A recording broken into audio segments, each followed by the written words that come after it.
ছুটিতে অনেক দিন পর বড় ভাইয়েরা বাংলাদেশে এসেছে আর আজকে আমাদের ইনভাইটেশন ছিল আমাদের বড় বোনের বাসায়। তো আমরা সেই উদ্দেশ্যে একটা অটো নিয়ে বড় আপুদের বাসায় যাচ্ছি। তো বাসায় গেলে তো অবশ্যই মিষ্টি নিতে হবে। তো একটা ফেমাস মিষ্টির দোকানে চলে এসেছি। এখন আমরা কয়েক আইটেমের মিষ্টি নিব। অলওয়েজ আমরা এই দোকান থেকেই মিষ্টিগুলো নেই। এই দোকানের সবথেকে পছন্দের মিষ্টি আমার কাছে মালাই চপ, আর এইটা কিন্তু নলেন গুড়ের রসগোল্লা। আর এই যে সাদা মিষ্টিগুলো দেখলেন তার ভিতর একটা আছে কম মিষ্টি, সেটা আমার অনেক ভালো লাগে। এই তো আমরা মিষ্টি নিয়ে বড়াপুর বাসায় চলে আসলাম। এসেই দেখলাম আমাদের জন্য নাস্তা করে রেখেছে।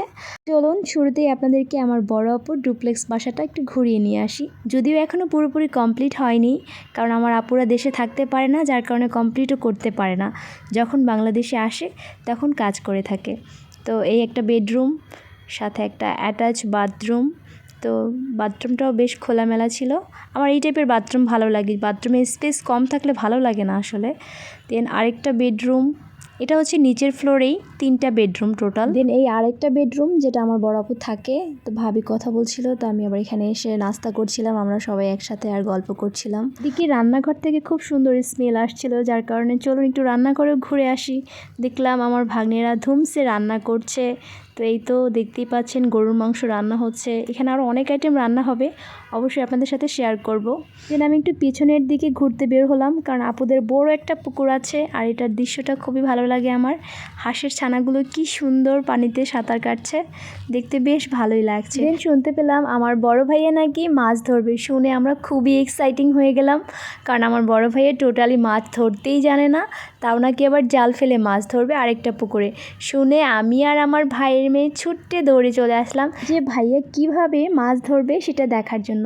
আর এখানে দেখুন কি সুন্দর সবুজ শাক, আর এই জায়গাটা দেখুন এত সুন্দর, অনেক ভালো লাগে না? তো দেখলাম যে এই পুকুরটাতে ভাইয়া মাছ ধরবে। দেন আমরা চলে আসলাম সেখানে। ওই যে দেখতে পাচ্ছেন আমার ভাগিনা, আমার ভাইয়া, এরা সবাই মাছ ধরার জন্য চলে আসছে। এখানে এসে দেখলাম এত সুন্দর লাউয়ের ঝাড় আর এত সুন্দর লাউ হয়েছে, মানে বিলের মাঝখানে এরকম লাউ দেখতে কিন্তু খুবই ভালো লাগে। তো এই আমার ভাইয়া দেখলাম ফার্স্ট জালটা ফেলেছে, ফেলতে গিয়ে তো সে পড়েই যাওয়ার অবস্থা। আমার ভাগিনাও আবার জাল ফেলেছে। এখন দেখব যে কার জালে কি মাছ আসে। তো চলুন, অপেক্ষার পালা। অপেক্ষা করতে করতে এই তো অপেক্ষার প্রহর শেষ হয়ে গেছে। তো দেখলাম যে ভাইয়া একটা ছোট্ট পুঁটি মাছ পেয়েছে, দেখে আমরা হাসতে হাসতে নাই। আমরা সেই মাছটা নিয়ে বাসায় চলে এসেছি, আর আমার ভাইয়ের মেয়ে বলছিল সেটা নাকি সে অ্যাকোরিয়ামে রাখবে। তো এদিকে এসে দেখলাম রান্নাঘরে রান্না অলমোস্ট ডান, মানে অল্প কিছু আইটেম এখনও বাকি আছে, রান্না এখনও চলছে। অনেক আইটেম কিন্তু রেডি হয়ে গেছে প্রায়। যেহেতু কিছু আইটেম রান্না এখনও বাকি আছে, তাই ভাবলাম একটু চলুন উপর থেকে ঘুরে আসি আর আপনাদেরকেও উপরটা একটু দেখিয়ে নিয়ে আসি। এখনও পুরোপুরি কমপ্লিট হয়নি, তো তার জন্য যেটুকু কমপ্লিট হয়েছে সেটাই দেখাচ্ছি। এখানে এই যে আরেকটা বেডরুম, দেন এই যে আরেকটা ওয়াশরুমটাও এখানে কিন্তু বেশ খোলামেলা। আমার এই জিনিসটা খুব ভাল লাগে, গ্রামের বাড়িতে ওয়াশরুমগুলো একটু বড় সড়ো। তো এই হচ্ছে আরেকটা বেডরুম, এটা কিন্তু অনেক খোলামেলা আর অনেকটা জায়গা নিয়ে, বেশ বড় সড়ো একটা বেডরুম। যেহেতু আপুরা থাকে না, যার কারণে একটু এলোমেলো হয়ে আছে সব কিছুই।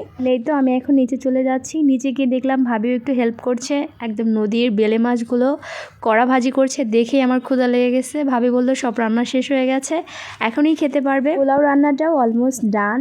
তো চলুন আপনাদেরকে দেখিয়ে দিই আজকের মেনুতে কি কি আছে। এখানে আছে দেশি মোরগ ভুনা, তারপরে আছে নদীর আইড় মাছ রান্না, তারপরে আছে বড় বড় গলদা চিংড়ি নদীর, তারপর বেলে মাছ শাক দিয়ে চচ্চড়ি, বেলে মাছের ডিম ভুনা, তারপর আছে বেলে মাছ ভাজা, তারপর আছে ডাল, তারপর আছে গরুর মাংস, তারপরে সালাদ, কোক স্ট্রিংস, আর শেষ পাতে মিষ্টি তো আছেই। তো সব কিছু অনেক মজা হয়েছে, সবগুলো খাবার।